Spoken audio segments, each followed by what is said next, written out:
Awami League vote চলবে, শুধু আওয়ামী লীগের প্রতিটা নেতা সবাই চোর। আজকের যুবলীগ হলো ক্যাসিনো লীগ। আসসালামু আলাইকুম ভিউয়ার্স, দেশ বিদেশের সর্বশেষ আপডেটগুলো নিয়ে হাজির হয়েছে আপনাদের সামনে। শুরুতেই জানাবো শিরোনাম, পরে বিস্তারিত। প্রথমেই জানাবো 25শে আগস্টের হরতাল সফল করতে বাম জোটের প্রচারণা শুরু। তারপর জানাবো ভারতের সমর্থন ছাড়া ক্ষমতায় থাকতে পারবে না আওয়ামী লীগ, বললেন মান্না। এরপর রয়েছে পররাষ্ট্রমন্ত্রী আওয়ামী লীগের কেউ না, বললেন আব্দুর রহমান। এবারে জানাবো যারা অন্যের আনুকূল্যে টিকে থাকে তাদের দেশ শাসন করার অধিকার নেই, বললেন ফখরুল। তারপর জানাবো পররাষ্ট্রমন্ত্রীর বক্তব্য দেশের সার্বভৌমত্বকে প্রশ্নবিদ্ধ করেছে, বললেন জিএম কাদের। সবশেষে জানাবো পররাষ্ট্রমন্ত্রী ছাত্র অবস্থায় আইয়ুব খানের ছাত্র সংগঠন করতেন, বললেন রিজভি। এই ছিল শিরোনাম, এবার বিস্তারিত। প্রিয় দর্শক, আপনি যদি চ্যানেলে নতুন হয়ে থাকেন চ্যানেলটি সাবস্ক্রাইব করে পাশে থাকার অনুরোধ রইল। 25শে আগস্টের হরতাল সফল করতে বাম জোটের প্রচারণা শুরু। আগামী 25শে আগস্ট অর্ধদিবস হরতাল ডেকেছে বাম গণতান্ত্রিক জোট। হরতাল সফল করতে আজ শনিবার রাজধানীতে প্রচারপত্র বিতরণ ও সাধারণ মানুষের সঙ্গে মতবিনিময় করেছে বাম জোটের নেতারা। জ্বালানি তেল, ইউরিয়া সার, খাদ্যপণ্য সহ নিত্যপণ্যের দাম ও পরিবহনের ভাড়া কমানো এবং বিদ্যুৎ ও গ্যাসের দাম বাড়ানোর পায়তারা বন্ধের দাবিতে এ হরতালের ডাক দেওয়া হয়েছে। বাম গণতান্ত্রিক জোটের নেতারা বলেন, করোনার সময় থেকে সাধারণ মানুষের আয় কমে গেছে। এসব বিবেচনা না করে সরকার জ্বালানি তেলের দাম সহ নিত্যপণ্যের দাম অস্বাভাবিক মূল্য বৃদ্ধি করেছে, যাতায়াত ভাড়া বাড়িয়েছে, সাধারণ মানুষের দৈনন্দিন খাওয়া পর্যন্ত কমিয়ে দিতে বাধ্য হয়েছে। সরকার জনগণের কষ্ট বুঝতে পারছে না, বরং দ্রব্যমূল্য নিয়ে মন্ত্রীরা মানুষের সঙ্গে রসিকতা করেছেন। বাম জোটের নেতারা সাধারণ মানুষের উদ্দেশ্যে বলেন, রাজপথে প্রতিবাদ ছাড়া দাবি আদায় করা সম্ভব হবে না। 25শে আগস্টের হরতালকে নিজেদের হরতাল বিবেচনা করে রাজপথে নেমে সরকারের গণবিরোধী সিদ্ধান্তের বিরুদ্ধে অবস্থান জানান দিতে হবে। আজ বেলা 11টায় পুরানা পল্টন মোড় সহ বিভিন্ন এলাকায় হরতালের সমর্থনে প্রচারপত্র বিলি করা হয়। এ সময় বাম গণতান্ত্রিক জোটের সমন্বয়ক ও বাংলাদেশ কমিউনিস্ট পার্টির সাধারণ সম্পাদক এবং অন্যান্য নেতারা উপস্থিত ছিলেন। ভারতের সমর্থন ছাড়া আওয়ামী লীগ ক্ষমতায় থাকতে পারবে না বলে মন্তব্য করেছেন নাগরিক ঐক্যের সভাপতি মাহমুদুর রহমান মান্না। তিনি বলেছেন, আমরা বাংলাদেশের পরিবর্তন করে দিতে পারি। শেখ হাসিনা সরকারকে ক্ষমতায় রাখার জন্য ভারতের সমর্থন দরকার। ভারতের সমর্থন না থাকলে ক্ষমতায় থাকতে পারবে না। মানুষ যখন জাগবে তখন শ্রীলঙ্কার মতো পালাতে হবে। শনিবার জাতীয় প্রেস ক্লাবে তোফাজ্জল হোসেন মানিক মিয়া হলে আয়োজিত জীবিকা, সম্মান, বিচারের ন্যায্যতা পেতে, কথা বলার অধিকার পেতে, দুর্নীতি, লুটপাট, পাচারমুক্ত দেশ গড়তে, স্বৈরাচার হটাতে, ভোটের অধিকার ফিরে পেতে শীর্ষক নাগরিক ঐক্যে যোগদান অনুষ্ঠানে তিনি এসব কথা বলেন। মান্না বলেন, কিছু উজবুক দেশ চালাচ্ছে, তাদের একজন হচ্ছেন আমাদের পররাষ্ট্রমন্ত্রী। তার বিখ্যাত অনেক উক্তি আছে, সেগুলো ইতিহাস হয়ে থাকবে। লোকে পড়বে আর বলবে এরকম মানুষও হয়। তার সর্বশেষ উক্তি হলো, শেখ হাসিনা সরকারকে ক্ষমতায় রাখতে আমি ভারত সরকারকে বলেছি। প্রশ্ন হলো, শেখ হাসিনা যদি জনগণের সমর্থনে ক্ষমতায় থাকতে পারেন তাহলে কেন ভারতকে উনি কথা বলেছেন? এখন আওয়ামী লীগের নেতারা বলছেন তারা শ্রীলঙ্কার নেতাদের মতো পালাবেন না, প্রয়োজনে জেলে যাবেন। জেলে যে তাদের যেতে হবে এটা তারা বুঝতে পেরেছেন। তিনি বলেন, আমাদের সঙ্গে যারা জোটে আছেন, গণতন্ত্র মঞ্চ সহ যে 7 দলকে নিয়ে জোট করেছি তাদের নিয়ে কর্মসূচি ঘোষণা করেছি। আগামী 27 তারিখে আমরা সমাবেশ ও বিক্ষোভ করব। আমরা জানাতে চাই, কেউ যদি মাঠে না থাকে তাহলে আমরা আছি। নাগরিক ঐক্যের সভাপতি বলেন, সব প্রতিকূলতা কাটিয়ে আমরা সমাধান খুঁজছি। কারণ যত অত্যাচার করবেন এতে মানুষের প্রতিবাদের ভাষ্য ততই শক্তিশালী হয়, মানুষ প্রতিরোধের শক্তি অর্জন করে। এ বিশ্বাস এবং প্রত্যয় নিয়ে আমরা আমাদের সংগঠিত করার চেষ্টা করছি। কারো বিরুদ্ধে শত্রুতা আমরা করতে চাচ্ছি না। তিনি আরো বলেন, আমাদের ফরেন রিজার্ভ নেই, যতটুকু প্রয়োজন ততটুকু নেই, আমাদের পেট্রোল নেই, ডিজেল নেই। এটা একটা জালিম সরকার। সরকারের সব অপকর্ম এখন ফাঁস হচ্ছে। গুম খুন যত করেন সব জাতিসংঘের কাছে ধরা পড়েছে। প্রধানমন্ত্রী বলেছেন, দেশে গুম নেই। এ সরকারের এখন মৃত্যুর ঘণ্টা বেজে গেছে, বেশি দিন টিকে থাকতে পারবে না। এই সরকার রিজার্ভ সমস্যার সমাধান করতে না পারলে এবং তেলের দাম, গ্যাসের দাম কমাতে না পারলে তাড়াতাড়ি ক্ষমতা থেকে চলে যান। দেশ শ্রীলঙ্কা দেখে চলে যাওয়ার আগে ক্ষমতা ছেড়ে চলে যান।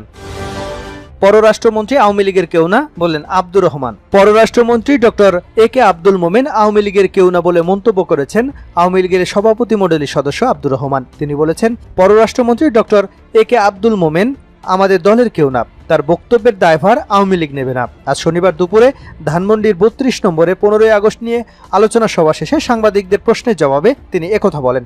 আওয়ামী লীগের আন্তর্জাতিক সম্পর্ক বিষয়ক কমিটির আয়োজনে এ সভার আয়োজন করা হয়। আওয়ামী লীগের সভাপতি মণ্ডলীর এই সদস্য বলেন, চট্টগ্রামে পররাষ্ট্রমন্ত্রী ভারত নিয়ে যে মন্তব্য করেছেন তা আওয়ামী লীগের দলীয় বক্তব্য নয়। আওয়ামী লীগ জনগণের দল, সুতরাং কোনো দেশের সমর্থনে আওয়ামী লীগের ক্ষমতায় আসা নির্ভর করে না। উল্লেখ্য, গত বৃহস্পতিবার চট্টগ্রাম শহরের JM সেন হলে জন্মাষ্টমী উৎসবের অনুষ্ঠানে পররাষ্ট্রমন্ত্রী বলেন, প্রধানমন্ত্রী শেখ হাসিনার নেতৃত্বাধীন বর্তমান সরকারকে টিকিয়ে রাখতে যা যা করা দরকার সেটি করতে ভারতবর্ষের সরকারকে অনুরোধ করেছি। তার এমন মন্তব্যের পর দেশে সমালোচনা ঝড় বইছে। সামাজিক যোগাযোগ মাধ্যমেও চলছে সমালোচনা।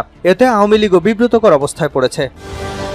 বিএনপি মহাসচিব মির্জা ফখরুল ইসলাম আলমগীর বলেছেন, যারা অন্যের আনুকূল্যে টিকে থাকে তাদের দেশ শাসন করার অধিকার নেই। শনিবার সকালে জাতীয় প্রেস ক্লাবের সামনে আয়োজিত মানববন্ধনে অংশ নিয়ে তিনি একথা বলেন। বিদ্যুতের লোডশেডিং, তেল ও নিত্য প্রয়োজনীয় পণ্যের মূল্য বৃদ্ধি এবং রাজনৈতিক দমনপীড়নের প্রতিবাদে এ কর্মসূচির আয়োজন করা হয়। বিএনপি মহাসচিব বলেন, তার প্রমাণ তারা একে একে দিয়ে যাচ্ছে। দেশের মানুষ যুদ্ধ করে নিজেদের স্বাধীন করেছে এবং নিজেদের স্বাধীন বলে পরিচয় দিতে গর্ববোধ করে। তখন আওয়ামী লীগের পররাষ্ট্রমন্ত্রী ভারত সরকারকে বলেন, সাহায্য করবেন শেখ হাসিনাকে টিকিয়ে রাখার জন্য। অর্থাৎ তারা একথা বলতে চান যে ভারত সরকারের আনুকূল্যেই এই সরকার টিকে আছে। আমি কালকেও তাদের বলেছিলাম, এটা ব্যাখ্যা আমরা জানতে চাই। পররাষ্ট্রমন্ত্রী কিন্তু তার জায়গা থেকে সরে আসেননি। তিনি একটি বক্তব্য দিয়েছেন এবং সেই বক্তব্যে তিনি আবারও ওটাই নিশ্চিত করেছেন। সুতরাং আমাদের বুঝে নিতে হবে, পরিষ্কার ভাষায় বলতে হবে, যারা অন্যের আনুকূল্যে টিকে থাকে তাদের এদেশ শাসন করার কোনো অধিকার নেই, তাদের এদেশের সরকারে যাওয়ার কোনো অধিকার নেই, বলেন বিএনপি মহাসচিব। তিনি আরও যোগ করেন, আমাদের সবকিছুর সংকটের মূলে আওয়ামী লীগ ক্ষমতা এসেছে। আওয়ামী লীগ জোর করে বিনা ভোটে নির্বাচিত না হয়ে শুধুমাত্র রাষ্ট্রযন্ত্রকে ব্যবহার করে তারা আজকে ক্ষমতা দখল করে বসে আছে। জনগণকে সঙ্গে নিয়ে পাকিস্তান হানাদার বাহিনীকে সরিয়েছিলাম। 90-এর অভ্যুত্থানে যেভাবে স্বৈরাচারকে সরানো হয়েছে, এখন আমাদের দায়িত্ব জনগণকে সঙ্গে নিয়ে বাংলাদেশ ধ্বংসকারী এই ফ্যাসিস্ট সরকারকে সরিয়ে একটা সত্যিকারের অর্থে জনগণের সরকার প্রতিষ্ঠা করতে হবে।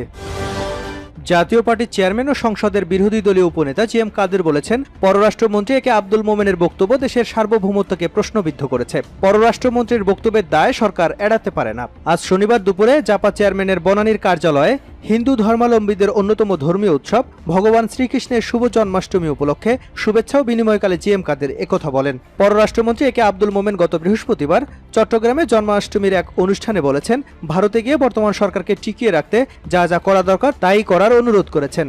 JM কাদের বলেন, পররাষ্ট্রমন্ত্রীর এমন বক্তব্যে প্রতিবেশী বন্ধুদেশ ভারতকে অস্বস্তিতে ফেলেছে। গুম ও বিচার বহির্ভূত হত্যাকাণ্ডের ঘটনার প্রসঙ্গ উল্লেখ করে বিরোধী দলীয় এই উপনেতা বলেন, বিচার বহির্ভূত হত্যাকাণ্ডের বিষয়ে কথা উঠলে সরকারের পক্ষ থেকে এটিকে হাস্যকর হিসেবে উড়িয়ে দেওয়া হয়, ফলে সারা বিশ্বের কাছে আমরা মিথ্যাবাদী রাষ্ট্র হিসেবে পরিচিত হচ্ছি। JM কাদের বলেন, দেশের নির্বাচন ব্যবস্থা ভেঙে পড়েছে।